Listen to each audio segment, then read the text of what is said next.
Jadi, anime ini dimulai dengan karakter yang menunjukkan kekuatannya di tengah suasana berdarah, dikelilingi oleh orang-orang yang berteriak dan banyak tubuh tergeletak di mana-mana. Terus, ada yang memasang mahkota di kepala orang kuat ini, dan dia bilang, "Aku sudah jadi raja." Nggak lama kemudian, muncul tokoh lain yang berusaha membunuhnya, tapi si raja ini dengan mudah mengalahkannya. Setelah itu, si raja melihat ke sebuah topeng dan bilang, "Aku ingat waktu aku jadi raja." Lalu dia pingsan dan membayangkan dirinya tenggelam di lautan. Dia dengar suara yang bilang, "Di kehidupan barumu, carilah cahaya."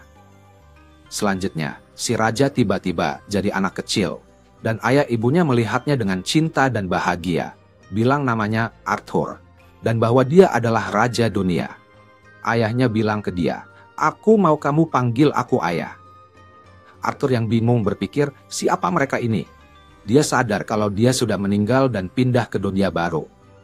Arthur berpikir, aku terlahir sebagai anak yang gak punya kekuatan.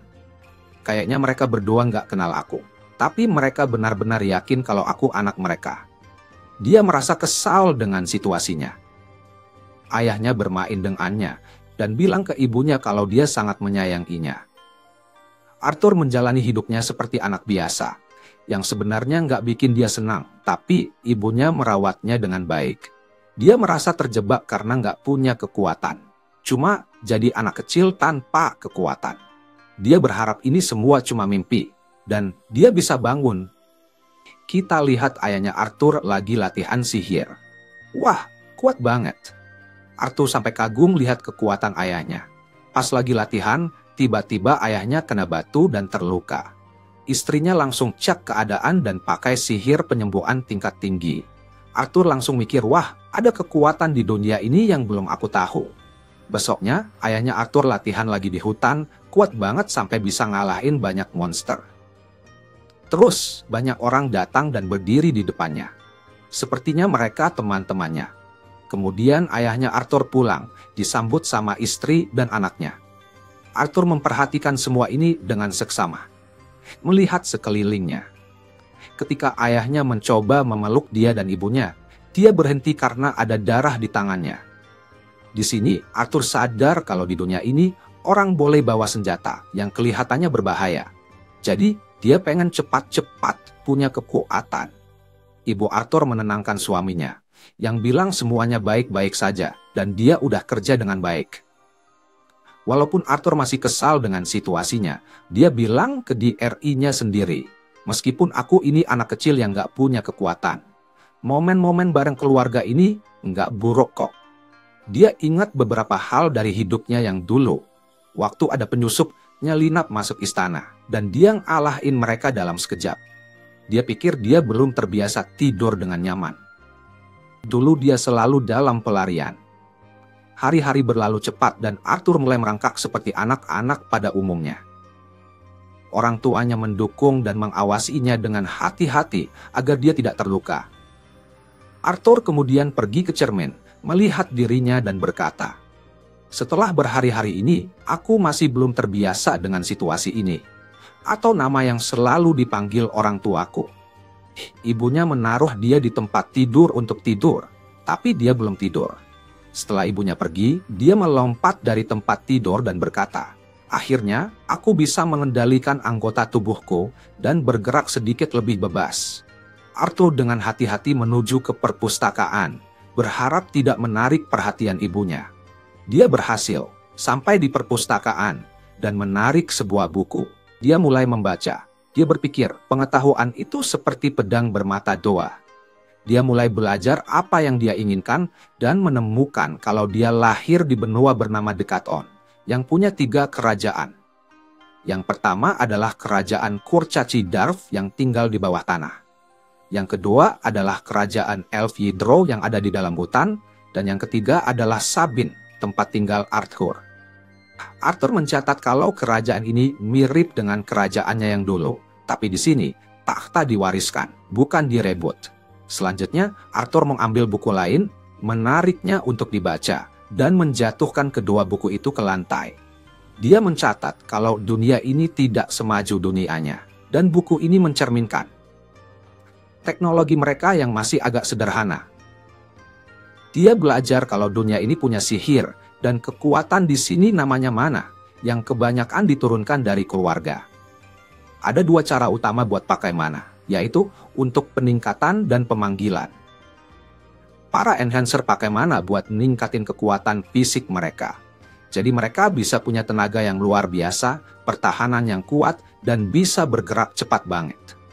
Sementara itu, summoner bisa manggil mana dan ngendaliin sesuka mereka. Arthur mulai mikir tentang sihir yang dipakai ibunya buat nyembuhin ayahnya. Terus dia bilang, sepertinya ada pengecualian, tapi nggak masalah. Yang penting adalah kunci buat ngendaliin mana ada di esensi mana itu sendiri. Jadi, kebanyakan penyihir tuh mulai pakai kekuatan mereka sejak masa puber sampai remaja akhir dengan cara ngumpulin esensi di tubuh mereka jadi satu titik yang namanya esensi mana. Kalau bisa nguasain cara ngontrol esensi mana ini, seseorang bisa jadi penyihir.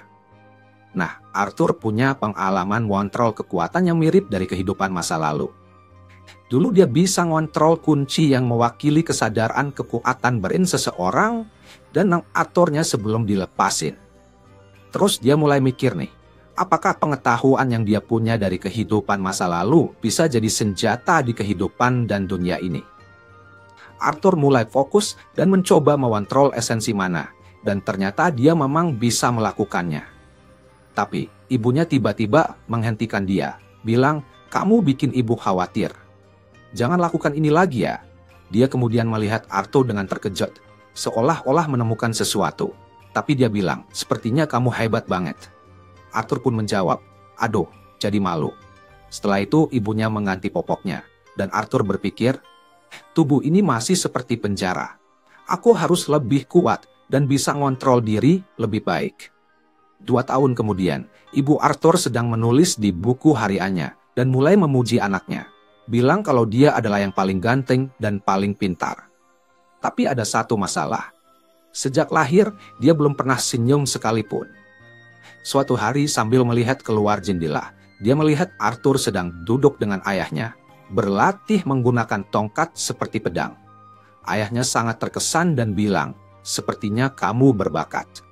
Dia memanggil ibunya untuk melihat apa yang dilakukan Arthur, tapi ibunya marah dan berkata, "Apa yang kamu lakukan dengan anak manisku?" Ayahnya menjawab, "Aku nggak ngapa-ngapain kok, cuma nunjukin cara pakai pedang." Ibunya memarahinya, "Gimana bisa kamu lakukan ini? Dia baru mulai jalan." Arthur berpikir, sepertinya aku mulai paham gimana cara dunia ini bekerja. Kayaknya seluruh dunia ini berjalan kayak permainan. Dalam kendali ibunya. Kemudian, di perjalanan menuju kota, Arthur teriak kegirangan. Mikir kalau kunjungannya ke kota bikin dia dapat banyak informasi. Dia bilang pakai senjata bisa bikin dia nguasain teknologi dan kekuatan di dunia ini. Dia juga dapat wawasan soal beberapa batu yang baru pertama kali dia lihat, yang nggak ada di dunianya. Dan dia dapat kesempatan luar biasa buat lihat sihir. Kunjungannya ke kota ini emang benar-benar berharga. Nggak lama setelah itu, mereka dalam perjalanan pulang dan Arthur ketiduran karena kecapekan. Dia mikir, keluarga ini udah ngurus semua kebutuhanku. Meskipun hidup ini kadang bikin sesak, sebenarnya yang sepenuhnya buruk. Terus, dia mulai mikir, apa keluarga emang selalu harus kayak gini? Dia mulai inget-inget masa lalu yang suram waktu orang tuanya ninggalin dia di panti asuhan pas masih bayi. Dan dia besar di sana, yang jelas bukan pengalaman yang enak. Makanya dia bilang, ngerasain hangatnya keluarga ini tuh menyenangkan. Saat Arthur lagi tidur, ibunya mulai ngomong ke dia, "Kamu tahu nggak sih, aku suka sama hal-hal yang kamu lakukan? Kayak nyelinap buat baca buku dan pura-pura tidur padahal nggak. Kayaknya sifat-sifat itu nurun dari ayahmu deh. Suatu hari nanti, kamu pasti bakal mutusin." Rasa penasaran yang besar dan berkata, "Tapi Bu, aku mau belajar lebih banyak tentang sihir." Dengan senyum lembut, ibunya berkata, "Besok saja ya nak, sekarang waktunya tidur." Arthur menghela napas, tapi akhirnya setuju. Dia tahu ibunya benar, dia butuh istirahat. Keesokan harinya saat sarapan, Arthur bersemangat sekali. Dia tidak sabar ingin bertanya banyak hal tentang sihir ke ayahnya. "Ayah, bagaimana caranya memindahkan batu dengan sihir seperti yang ayah lakukan kemarin?" tanya Arthur dengan mata berbinar-binar. Ayahnya tertawa kecil dan berkata, "Pelan-pelan Arthur, semua butuh waktu dan latihan. Nanti ayah ajarin kok." Arthur mengangguk semangat, membayangkan suatu hari nanti dia bisa melakukan hal-hal hebat seperti ayahnya. Dengan mata polosnya, dia akhirnya membiarkan dia melakukan apa yang dia mau. Awalnya dia menolak, tapi lama-lama dia menyerah dan membiarkannya membaca buku itu. Selama waktu itu, Arthur cerita kalau selama 2 tahun ini dia menemukan banyak hal. Tapi yang paling penting adalah kemampuan dia untuk menghasilkan mana dengan mengumpulkan semua bagian esensi di tubuhnya ke satu titik. Belajar ini sangat susah, tapi kayaknya latihan gua akhirnya bermanfaat. Sementara itu, ayahnya Arthur lagi istirahat di luar. Tiba-tiba ada ledakan besar di rumah. Ayah Arthur berhasil menyelamatkan ibunya. Dan pas dia sadar apa yang terjadi, dia langsung khawatir banget sama Arthur. Dia buru-buru pulang untuk memeriksa anak mereka dan kaget banget ngeliat apa yang terjadi. Dia mikir, "Anakku ini kan belum genap 3 tahun, tapi udah bisa ngendaliin esensi mana." Ayahnya senang banget lihat perkembangan anaknya, tapi tiba-tiba ada balok kayu yang jatuh dan dia pikir bakal mati.